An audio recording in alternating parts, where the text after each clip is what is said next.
set. Contra has always been considered one of the hardest games on the NES. With limited continues and one-hit deaths, it was a cause of frustration for many of us growing up. The difficulty led to many people calling the Konami code the Contra code, because it was our first introduction to using it in hopes that 30 lives would be enough for us to finally beat this game. But there's a group of people that not only don't need the code, but are capable of beating the game deathless, and some are capable of even more. I'm not going to go through the entire history of Contra World Records. Summoning Salt has already done an incredible job of this.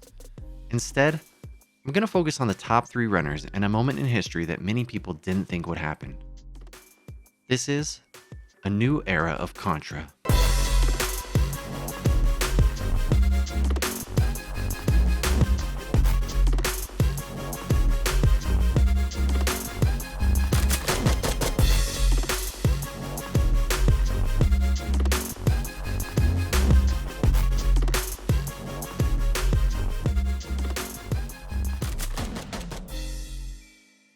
I'm not 100% sure when the Contra grind started for DK28, but their earliest uploaded video is from June 30th, 2010. It was a low percent speedrun that was uploaded in 2 parts. 3 years later, on December 27th, 2013, they had their first Twitch stream, and on that stream they took the world record in the low percent category for the Japanese release of Contra with a time of 10 minutes and 59 seconds. They continued to grind the game, and on February 7th, 2014, they got their first any percent world record for the US version with a 10:04. We got it! 10:04. Yes! They said they were done with the game. I'm never playing Contra again. But how many times have we heard that? This run took the world record from the Mexican runner and started their run as the world record holder. From here on out, we're only going to be focusing on the any percent world records for the US release. In August of the same year, they lowered their time to a 9:58, becoming the first ever sub-10 runner. Holy sh! After this, they took a bit of a break and played other games. But on May 12th of 2015, they came back to the Contra grind and only 3 days later lowered their time to a 9:57. By June, they had beaten their own time again by 1 second, but their splits weren't running. Just based on how the run felt, they called it. World record. I'm calling it right now. World record. Shortly afterward, they streamed the run with splits, and sure enough, it was another new world record. In the notes, they said they were pushing for a 9:54. After 2 9:55 times, they finally did it. June 28th, 2015, they got a 9 minute 53 second and 833 millisecond time. Oh baby! 9:53. 9:53. And that's where the world record stayed for 2 years.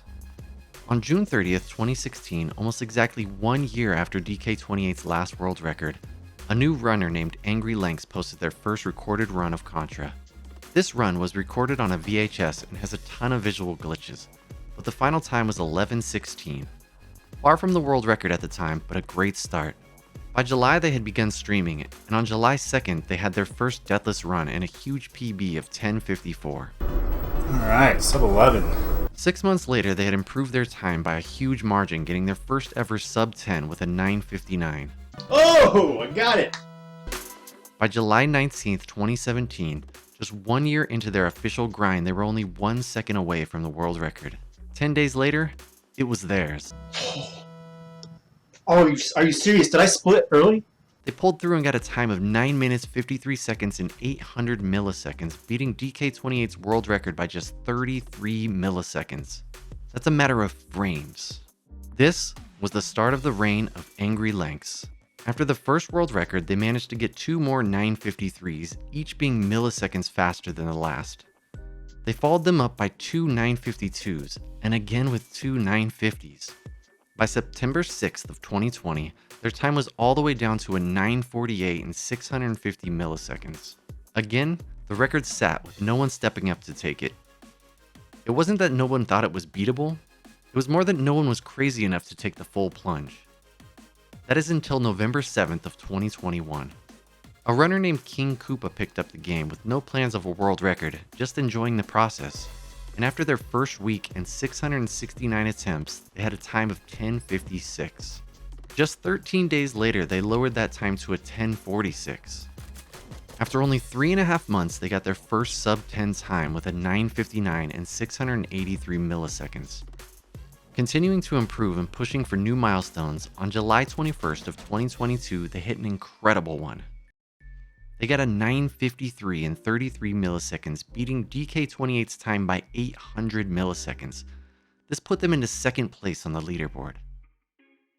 By now, they were starting to think world record was in the possibilities. August 15th, they lowered their time again to a 9:50. This put them only 2 seconds away from the world record. In October, they did some low percent attempts and took the low percent record from ANGYLANKS with a time of 11:07. This time beat the low percent record by almost 5 seconds. This also appears to be when they switched from running on emulator to playing on original hardware. By November 17th, 2022, they were just over 1 second away from world record with their new PB of 9:49 in 750 milliseconds. In the notes of this PB, you can see they put, "World record soon." January 4th of 2023, history was made when this happened.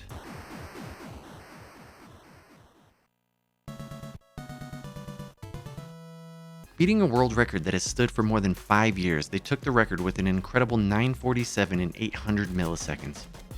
A new era has begun, and Koopa isn't done. In the notes of the run, they said their next goal is a 9:46, stating that they had lost time in the waterfall stage. Huge congrats to King Koopa and to the legends who came before. Without those who paved the way, these things may not have been possible.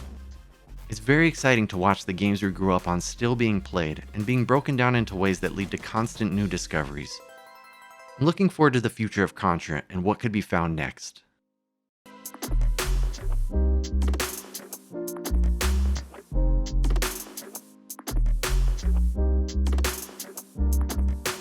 Reset.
Up, up, down, down, left, right, B, A, start.